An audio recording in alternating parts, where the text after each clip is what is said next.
Hallo allerseits, ich bin Peter Pernstein, ich bin auf der Spielwarenmesse hier am Carrera-Stand. Letztes Jahr schon mal Carrera Hybrid gezeigt und bin hier beim Martin Müller von der Firma Sturmkind, der hier schon fleißig mit einem seiner Carrera Hybrid Rennwagen fährt.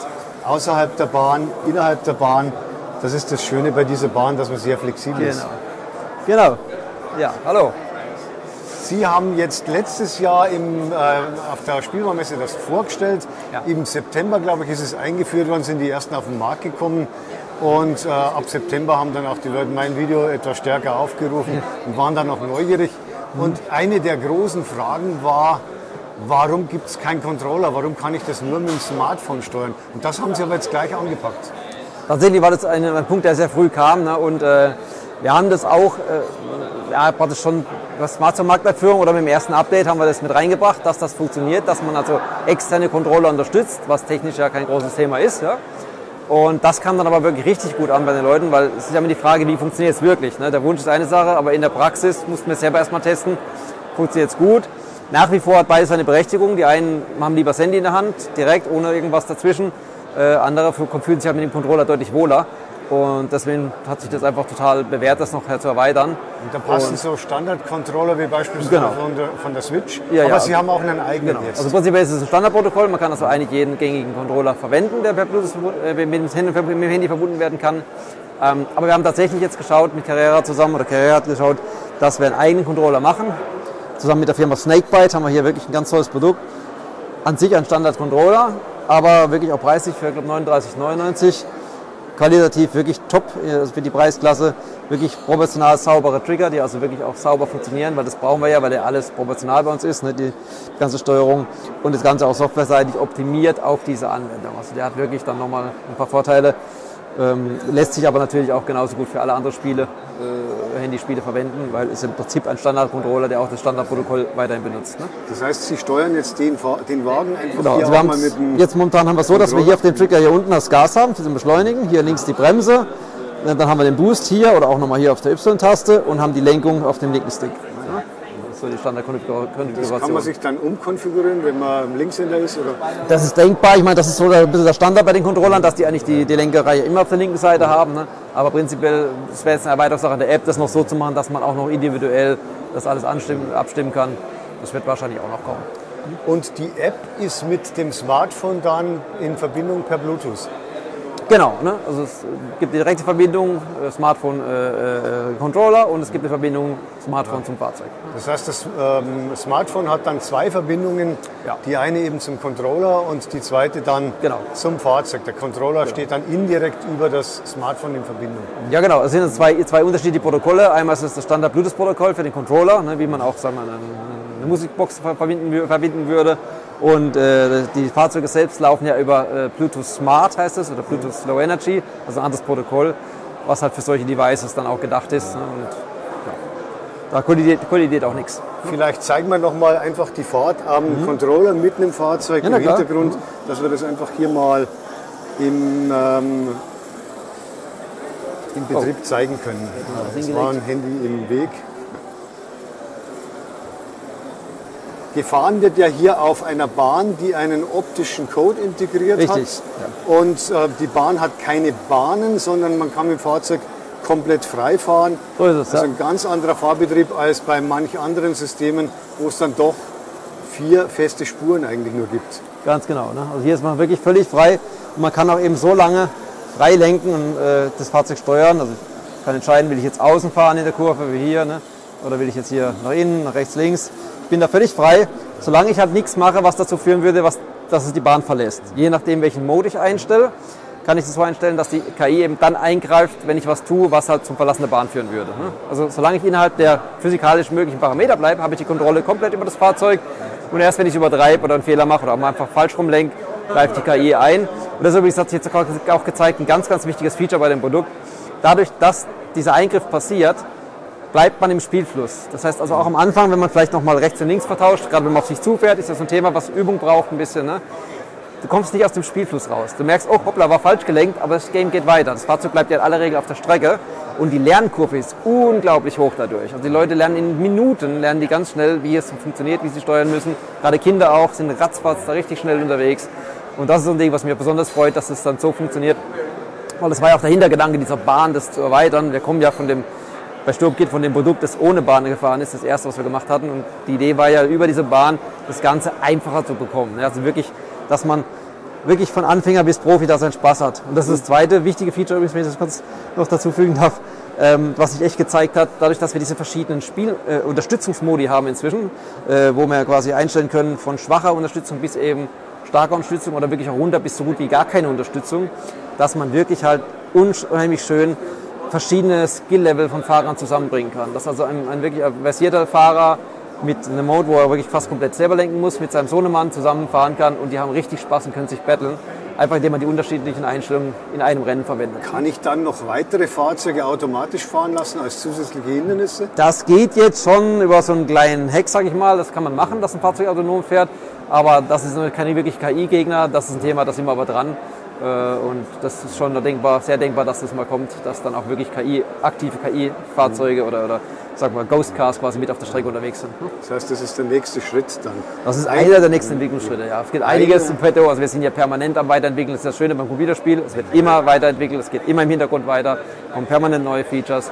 Und ein Thema ist natürlich auch das, ja. Vielleicht zeigen wir nochmal das Bahnelement, wie das genau aufgebaut ist. Ja. Das kann man hier ganz einfach zusammenstecken. Genau. Am besten auf dem festen Boden, Teppichboden vielleicht bedingt, aber eher das geht weniger. Tatsächlich auch. Also ich habe bei mir daheim, wenn ich als was testen muss, einen Hochflorteppich, da lege ich das auch drauf. Da muss man aufpassen, dass man die Haare nicht zwischendrin einklemmt. Aber ganz ehrlich, kein Problem. Ne? Geht. Das heißt, die werden einfach reingeklickst? Ja, wird einfach so reingeklickst.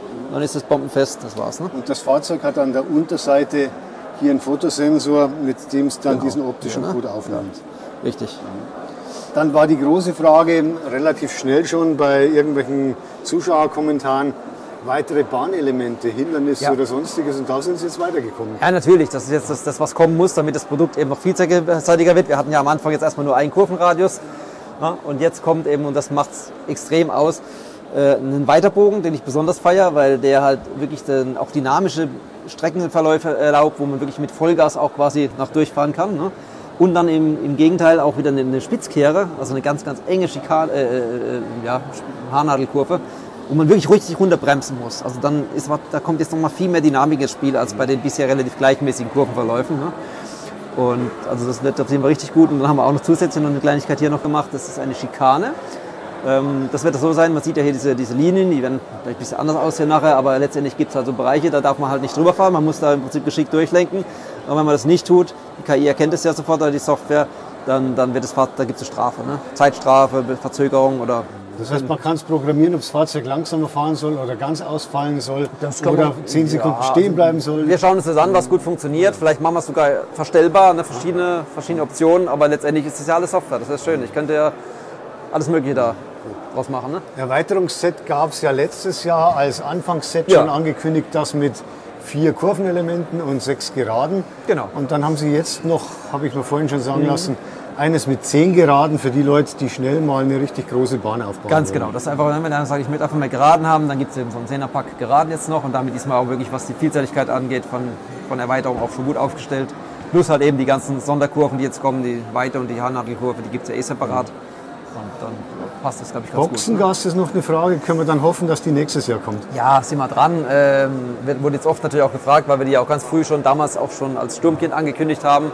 Aber wir gehen jetzt einfach einen Schritt nach dem anderen und es ist halt so, die Boxengasse ist schon ein sehr komplexes Thema. Also nicht nur, dass das alles technisch funktioniert von den Fahrzeugen, sondern auch das ganze Spiel muss ja umgebaut werden, damit diese Boxenstopp-Thematik auch im Spiel selber wieder, im Game dahinter funktioniert. Ne?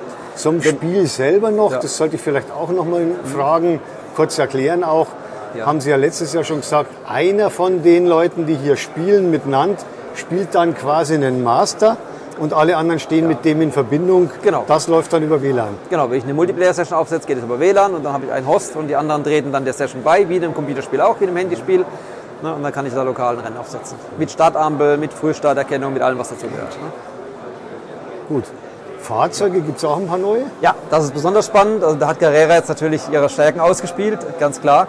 Und die haben richtig Gas gegeben. Und wir haben jetzt hier dieses Jahr 2 neue Karosserien. Einmal hier den Ferrari 296 GT3, also das aktuelle GT3-Fahrzeug von Ferrari. Halt das momentan nur in Papierform aufgedruckt, noch nicht als Muster. Genau, erstmal nur die Vorstellung, weil die Werkzeuge erst noch gebaut werden.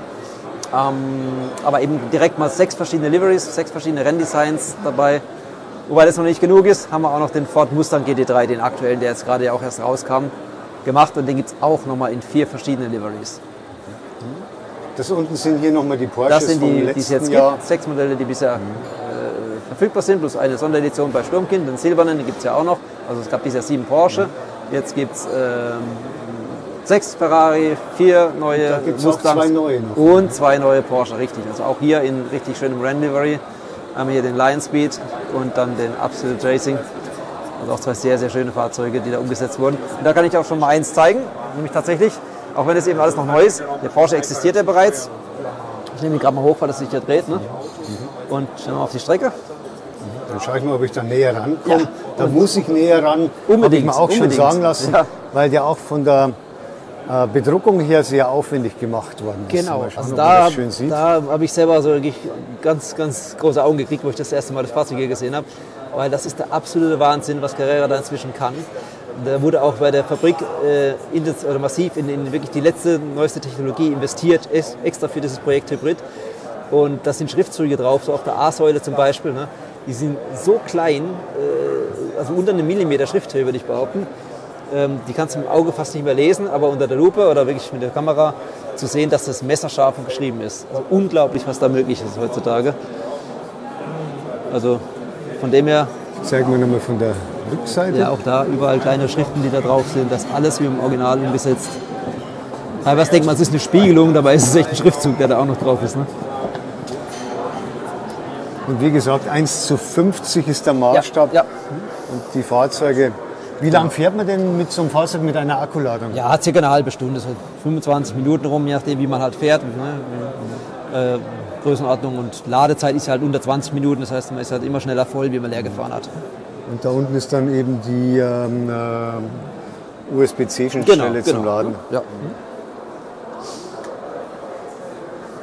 Gut, die neuen Fahrzeuge, wann kommen die? Irgendwann im Laufe des Frühjahrs, Sommer wahrscheinlich? Ja, die Porsche werden schneller kommen, weil da sind die Fahrzeuge selbst ja fertig. Da geht es jetzt nur um die Produktion und Delivery, das neue Design. Kann ich nicht genau sagen, wann, aber ich denke so, weiß nicht, Q2 vielleicht. Ne? Und die restlichen, die müssen die ersten Werkzeuge gebaut werden, das wird dann eher später. Ne? Genau. Gut, dann bedanke ich mich beim Martin Müller hier für die Vorstellung der Neuheiten von Carrera Hybrid. Und ich wünsche weiterhin viel Spaß beim Beruf. Danke sehr. Tschüss.